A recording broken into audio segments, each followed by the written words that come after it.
As he mentioned earlier, General Motors CEO Mary Barra met with the family members of the victims in Washington before the testimony on Capitol Hill. Rochelle Akufo looks at the uphill battle for America's second biggest car maker to regain consumer trust. The faulty ignition switch, the delayed recall, the accidents, and after 8 years, a trail of injuries and victims slowly emerging. At first it was one, and then we were a few. As you see, we are many, and there is still more. This is just the tip of the iceberg. Laura Christian's 16-year-old daughter, Amber Marie Rose, was the first known fatality of GM's faulty equipment. Christian was one of many family members that came to Washington, D.C. to hear GM CEO Mary Barra explain to U.S. lawmakers why the company took close to 10 years to recall the defective vehicles. The grieving mother says victims paid the price for what she calls GM's business style.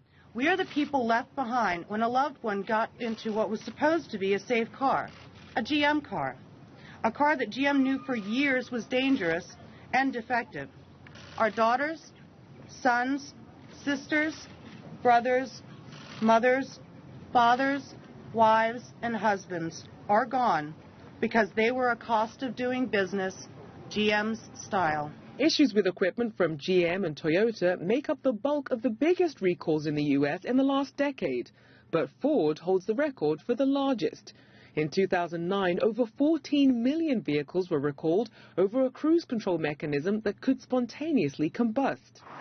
The implications of these recalls also goes beyond the victims, as companies have an uphill battle to regain the public's trust.